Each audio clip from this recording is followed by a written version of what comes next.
हिमाचल प्रदेश प्रदूषण नियंत्रण बोर्ड आज से लोगों से उनके घर में पड़ा ई कचरा खरीदेगा। इससे लोग भी अच्छी कमाई कर सकेंगे। बोर्ड आज से ई कचरा कलेक्शन अभियान शुरू कर रहा है।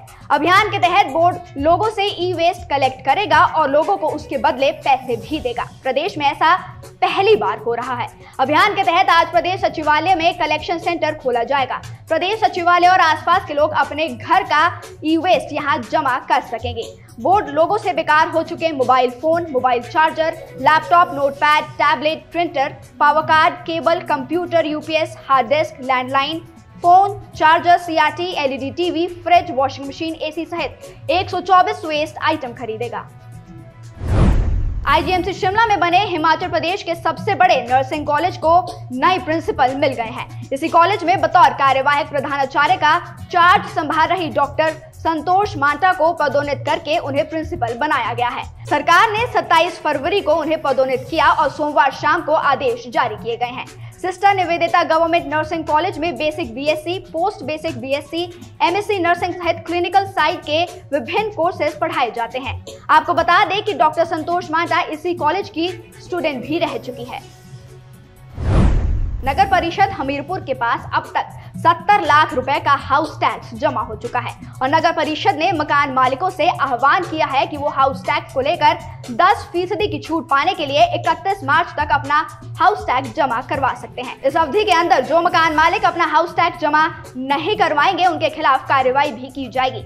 नगर परिषद को हर साल हाउस टैक्स से 1.5 करोड़ से ज्यादा की आमदनी होती है और अब तक 40% से ज्यादा का हाउस टैक्स लोगों ने जमा भी करवा दिया है। अगले 15 दिनों के अंदर बाकी बचे हुए हाउस टैक्स को जमा करने की कार्रवाई भी पूरी की जाएगी। उत्तरी भारत के प्रसिद्ध सिद्धपीठ बाबा बालकनाथ मंदिर देउरसिद्ध में चैत्र मास मेला मंगलवार से शुरू हो गया है। 1 महीने तक चलने वाले इस मेले में मंगलवार को डीसी देवश्वेता बनिक ने पूजा अर्चना कर मंदिर में माथा टेका है। उन्होंने बताया कि चैत्र मास मेलों की तैयारियां मुकम्मल कर ली गई है। मेलों के दौरान बाबा बालकनाथ मंदिर 24 घंटे खुला रहेगा और किसी भी समय श्रद्धालु मंदिर में आकर बाबा के दर्शन कर सकेंगे। डीसी ने बताया कि चैत्र मास मेलों में हिमाचल के अलावा पंजाब, हरियाणा, दिल्ली के अलावा बाहरी देशों से श्रद्धालु भी नतमस्तक होते हैं। इसलिए मंदिर परिसर में श्रद्धालुओं की पूरी सुविधा के लिए प्रबंध भी किए गए हैं। साथ ही मंदिर में श्रद्धालुओं के लिए तीनों समय लंगर की व्यवस्था भी रहेगी। बाबा बालकनाथ मंदिर देउरसिद्ध में हर साल ही चैत्र मास मेलों में लाखों की तादाद में श्रद्धालु पहुंचते हैं। जेबीटी भर्ती में बीएड उम्मीदवारों को शामिल किए जाने के विरोध में जिला मुख्यालय हमीरपुर में जेबीटी प्रशिक्षुओं ने विरोध रैली निकाली है। भोटा चौक हमीरपुर से ये विरोध रैली शुरू हुई और मुख्य बाजार से होते हुए गांधी चौक तक पहुंची है। इस दौरान जेबीटी प्रशिक्षुओं ने शिक्षा विभाग के खिलाफ जमकर नारेबाजी की। बीएड उम्मीदवारों को जेबीटी भर्ती से बाहर किए जाने की मांग प्रदर्शन के माध्यम से उठाई गई है और जेबीटी प्रशिक्षुओं का तर्क है कि पूर्व के भाजपा सरकार में उनके साथ अन्याय हुआ है, जिसके चलते जेबीटी बेरोजगार संघ के चुनाव विश्व में भी कांग्रेस का हर कदम पर पूर्ण सहयोग किया है।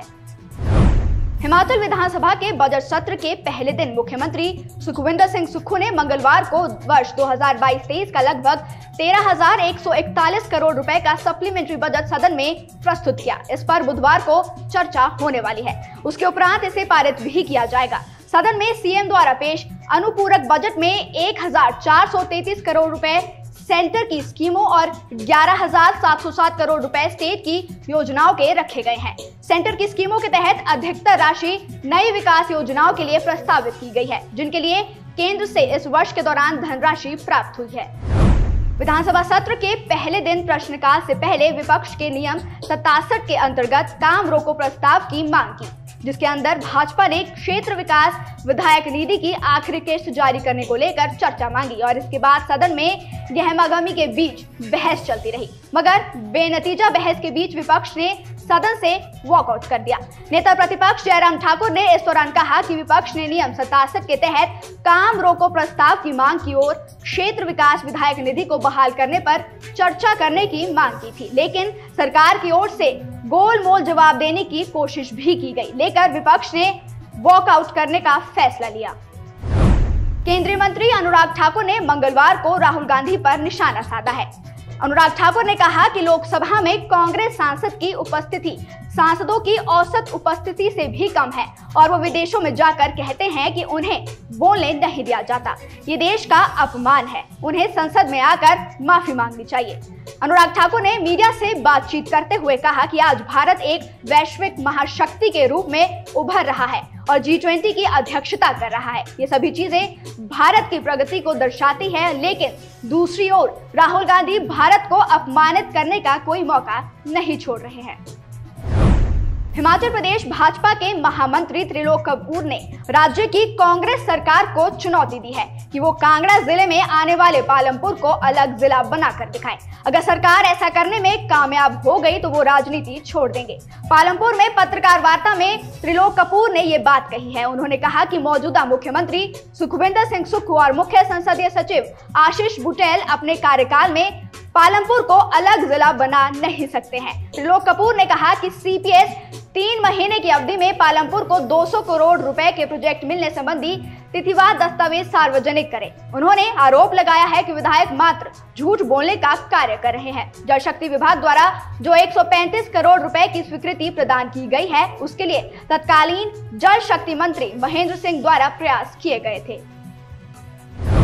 क्षेत्रीय विकास विधायक निधि को लेकर विपक्ष ने सदन से वॉकआउट कर दिया था और वॉकआउट के बाद नेता प्रतिपक्ष जयराम ठाकुर ने सरकार पर हमला भी किया है। तो वहीं मुख्यमंत्री सुखविंदर सिंह सुक्खू ने विपक्ष पर पलटवार करते हुए कहा कि विपक्ष ने राजनीतिक लाभ के लिए वॉकआउट किया है। मुख्यमंत्री सुखविंदर सिंह सुक्खू ने विपक्ष के हमले पर जवाब देते हुए कहा कि विपक्ष ने केवल खबर में बने रहने के लिए काम रोको प्रस्ताव किया है और उसमें विधायक निधि जारी करने को लेकर चर्चा की मांग की है और सदन से वॉकआउट कर दिया। मुख्यमंत्री सुखविंदर सिंह सुक्खू ने कहा कि विपक्ष के लोग अगर काम रोको प्रस्ताव के दौरान जनता से जुड़े मुद्दों पर बहस की मांग करते हैं तो बेहतर होता। उन्होंने कहा कि विपक्ष ने सिर्फ विधायक निधि को लेकर चर्चा की मांग की, इससे उनको गहरा दुख हुआ है। मुख्यमंत्री सुखविंदर सिंह सुक्खू ने कहा कि प्रदेश आर्थिक बदहाली से गुजर रहा है और ऐसे में भी विपक्ष के लोग विधायक निधि की मांग कर रहे हैं। मुख्यमंत्री सुखविंदर सिंह सुक्खू ने कहा कि सरकार दिन रात प्रदेश की जनता के हित में काम कर रही है और प्रदेश की जनता के हित के लिए पूरी तरह से वचनबद्ध है।